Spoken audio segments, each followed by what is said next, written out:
Olá, eu sou a Maria Luísa, bolsista do Estação Cidadania, e hoje nós estamos aqui na Semana da África, da URGS, na 14ª edição com o tema Pan-Africanismo Contemporâneo. E agora vamos entrevistar alguns palestrantes e participantes do evento.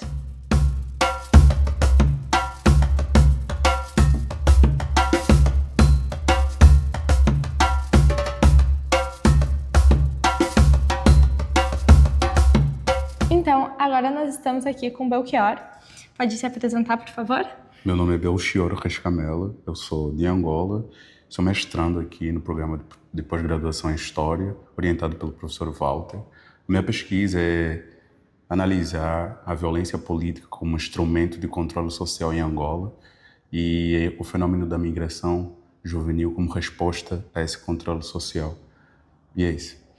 Então, a palestra de ontem aqui na que abriu a Semana da África, ela tinha como um dos temas da própria Semana da África, o Pan-Africanismo Contemporâneo. Como que esse movimento afeta os cidadãos africanos fora da África hoje em dia? Tá. O movimento panafricanista, ele basicamente começa na diáspora, sabe? Então, a diáspora africana é de suma importância para o movimento. Existem duas Áfricas, como o professor Lazaré falou ontem no vídeo, que é a África fora dela e a África continental. Afeta diretamente porque também a África diaspórica, o movimento panafricanista tem o intuito de fazer com que esses africanos fora do continente pensem o continente mesmo fora dele. A importância disso é que tanto eu, angolano, minha geração, gerações anteriores, ainda que vivam fora do continente, pensam o continente, escrevem sobre o continente e se debruçam sobre o continente de maneira intelectual, artística ou de qualquer outra forma. E como não só os cidadãos africanos, mas também os descendentes no Brasil e em outros países da América ou outros continentes podem se envolver no movimento sem necessariamente ser através da academia? Como que eles podem atuar? Tá. O movimento panafricanista, ele também abrange afrodescendentes, não só africanos fora do continente, mas afrodescendentes também. E qualquer outra pessoa que se interessa pelo movimento pode se interessar e contribuir com o movimento de maneiras diferentes, assim. Tem brasileiros que cantam, escrevem de maneira poética, artística, pintam, porque o movimento, o principal intuito do movimento é pensar a África de maneira autônoma, através das independências que ocorreram na década de 70, na sua maioria, mas o principal foco do movimento panafricanista é pensar a África de maneira autônoma. E todo mundo, seja asiático, americano, de outras nacionalidades ou continente, que pensam o continente, contribuem dessa maneira com o intuito de pensar a autonomia do continente, então são todos bem-vindos e afetados também. E como como eventos como a Semana da África aqui da URGS contribui e colabora para um movimento, principalmente em um país como o Brasil, que tem praticamente metade da sua população como afrodescendente, e ainda mais em um estado como o Rio Grande do Sul, que tem uma população negra muito relevante. Mesmo assim, é um estado que não é reconhecido, apesar dos movimentos negros serem extremamente fortes e presentes constantemente nesse estado.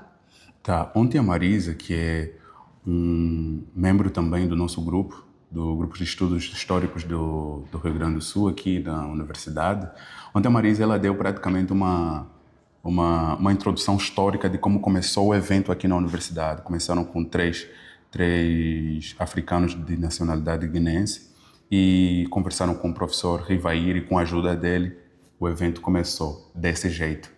Ora, tem dois pontos. Existe os brasileiros afrodescendentes, todos eles, de alguma maneira, de alguma forma, são africanos fora do continente africano, certo? São pessoas cuja história não é negada, é criada ainda hoje. Eventos como esse é de aproximar essas pessoas à verdadeira história de onde eles vêm. Tem esse ponto. O ponto do Estado é que o Rio Grande do Sul é o estado com mais pessoas autodeclaradas brancas. Ainda assim, existe um movimento negro aqui muito forte que criaram políticas públicas de suma importância. Então existe uma presença negra aqui considerável, ainda que do ponto de vista estatístico parece não existir, sabe? Mas tem uma presença negra importantíssima dentro do Estado. E eventos como esses aproximam não só os afrodescendentes, mas os africanos aqui, e brasileiros e todas as pessoas interessadas a temáticas que perpassam o continente de maneira atual, seja política, economia, artística. Então, a importância desse evento é que ele se aproxima e aproxima as pessoas de um pouco e oferece um pouco da África para todo mundo. Enfim, foi isso. Muito obrigada. Que agradeço. Olá, eu sou a Minata Arcádia Vajaite, nacional guinense. Eu sou estudante de mestrado em educação aqui no FACER, linha de pesquisa Gênero, Sexualidade e Raça. Então, como que tu vê a importância da Semana da África, principalmente para as mulheres africanas que vêm estudar aqui na URGS? A Semana da África na URGS é muito importante. Essa é a minha segunda vez participando, né, aqui. É muito importante porque é um momento de diálogo e aproximação e um momento também que permite passar as informações, porque muitas das vezes dentro das salas de aulas a informação às vezes é muito oculta assim no sentido geral. E tanto esse estereótipo se constrói a partir do continente africano. Então esse é o momento dos africanos falar da África a partir de uma perspectiva africana e não só como afrodiaspórico também. Então é interessante aqui no URG, uma universidade maioritariamente branco, então é necessário a nossa ocupação realizando essa atividade que é 25 de maio, Dia da África. E uma pergunta que também foi feita na mesa, como é que tu vê as relações entre as pessoas africanas e os afrodescendentes aqui no Brasil, quando eles se encontram aqui nesses momentos? Certo, então, recapitulando mais uma vez, como que eu falo, cada experiência é diferente, porque cada um tem a sua experiência. Então, eu, a partir do contexto que eu saí, eu estava estudando na Bahia, então eu tinha uma experiência muito boa. Eu fui acolhida por esse PD, que é uma organização muito importante. Então, aquelas mulheres me acolheram num sentido que eu sentia em casa. Mas é assim, quando a gente fala dentro da academia, a gente vai ter essa desigualdade que tanto a gente tenta desconstruir, mas ao mesmo tempo não se consegue, porque nós, como mulheres africanas, muitas vezes é colocar nesse lugar de subordinação, né? De precariedade, de questionamento da nossa intelectualidade, da nossa potência, do conhecimento, e que acaba assim afastando a nossa construção e o nosso conhecimento com as pessoas negras, que não todo, mas muitas vezes é isso. A gente precisa chegar mais para ser reconhecida, enquanto que são essas pessoas que se autodominam ou que são afrodescendentes, que estudam o continente africano, alguns países africanos, assim, mas quando encontra essas pessoas desses países africanos, não se consegue se conectar, não se consegue se juntar para construir.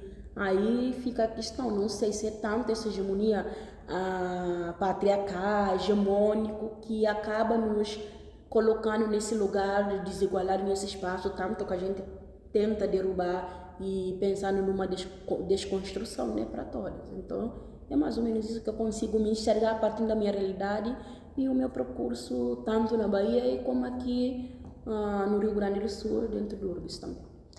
E como que tu vê que tanto o feminismo africano quanto o mulherismo africano pode ter um impacto positivo nas mulheres, tanto africanas fora da África, como as mulheres negras e afrodescendentes de outros países e outros continentes? E como que eu falei, eu sou uma pessoa que não sou feminista e não sou mulherista. Então, eu sou como a Yoron, que é uma autora, uma da minha referência assim, na academia nigeriana, que não se autodomina.